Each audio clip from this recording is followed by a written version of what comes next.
नमस्कार, I welcome to daily affairs. मैं हूं ज्ञानेंद्र द्विवेदी। भारत और रूस के संबंध लंबे समय से मजबूत रहे हैं, लेकिन यूक्रेन वार के बाद ये संबंध वेस्टर्न देशों की नज़र में आ गए हैं। हाल ही में न्यूयॉर्क टाइम्स ने यह दावा किया कि हिंदुस्तान एरोनॉटिक्स लिमिटेड (HAL) ने रूस को सेंसिटिव एविएशन टेक्नोलॉजी सप्लाई की, जिससे वह अपनी वार कैपेबिलिटीज बढ़ा सकता है। भारत ने इस रिपोर्ट को फैक्चुअली इनकरेक्ट और मिसलीडिंग करार दिया और कहा कि यह भारत की बढ़ती डिफेंस इंडस्ट्री और स्ट्रेटेजिक ऑटोनॉमी को टारगेट करने की कोशिश है। इस बीच अमेरिका और यूरोप ने रूस से जुड़े बिजनेस पर स्ट्रिक्ट सैंक्शंस लगाए, जिसमें 4 भारतीय कंपनियों को भी टारगेट किया गया। अमेरिका का यह आरोप है कि ये कंपनियां रूस को ऐसे कंपोनेंट सप्लाई कर रही थीं जो मिलिट्री पर्पस के लिए यूज हो सकते हैं। इन सब के बीच भारत ने $7 बिलियन की एक नई डिफेंस साइन की, जिसमें 156 कॉम्बैट हेलीकॉप्टर शामिल हैं। इस कदम से भारत ने यह स्पष्ट कर दिया कि वह अपने डिफेंस सेक्टर को और मजबूत करने के लिए प्रतिबद्ध है और किसी भी एक्सटर्नल प्रेशर में नहीं आएगा।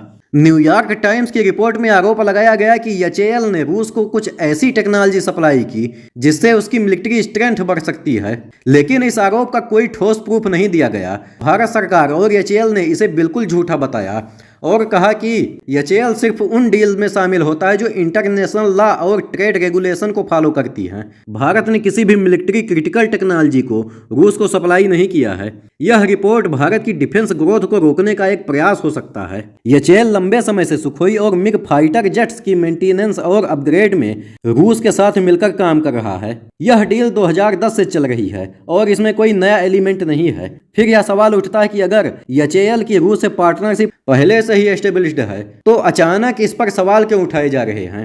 एक कारण यह हो सकता है कि भारत की डिफेंस स्ट्रेटेजी तेजी से बढ़ रही है और कुछ वेस्टर्न देशों को यह पसंद नहीं आ रहा है। अमेरिका और यूरोपीय यूनियन ने रूस की वार मशीनरी को सपोर्ट करने वाली कंपनियों पर सख्त सैंक्शंस लगा दिए हैं। अब यूएस ने 400 कंपनियों को ब्लैक लिस्ट भी कर दिया, जिसमें 4 भारतीय कंपनियां भी शामिल हैं। इससे भारत रूस ट्रेड पर निगेटिव इंपैक्ट पड़ सकता है। भारत की डिफेंस सप्लाई चेन डिसरप्ट हो सकती है, जिससे मिलिट्री मॉडर्नाइजेशन प्रभावित होगा और भारत को एक बैलेंस बनाना होगा ताकि वह रूस और वेस्टर्न नेशंस दोनों से अच्छे रिलेशन मेंटेन रख सके। अमेरिकी रिपोर्ट के अनुसार कुछ इंडियन कंपनियां रूस को सेमीकंडक्टर्स और इलेक्ट्रॉनिक चिप्स सप्लाई कर रही थीं, जो वार इक्विपमेंट में इस्तेमाल किए जा सकते हैं, लेकिन इस दावे की कोई ऑफिशियल पुष्टि नहीं हुई और भारत सरकार ने भी इसे खारिज कर दिया है। रिपोर्ट के मुताबिक बोइंग और एयरबस के एयरक्राफ्ट पार्ट्स इंडिया के जरिए रूस तक पहुंच रहे थे। भारत एक बड़ा एविएशन ट्रेड हब है, जहां से कई देशों को एविएशन पार्ट्स एक्सपोर्ट किए जाते हैं।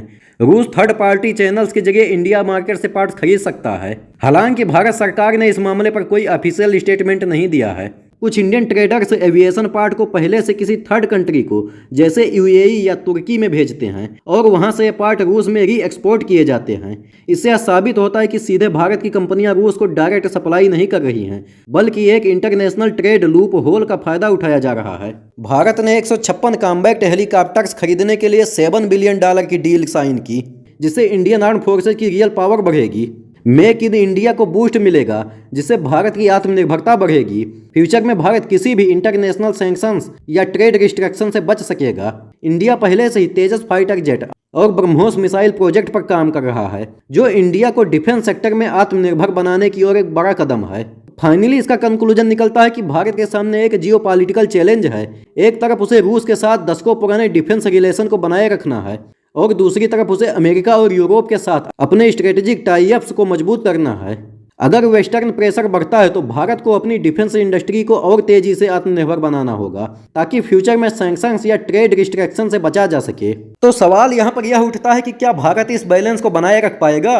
भारत की डिप्लोमेटिक स्ट्रेटजी और डिफेंस सेल्फ रिलायंस यह तय करेगी कि आने वाले महीनों में भारत किस दिशा में आगे बढ़ेगा।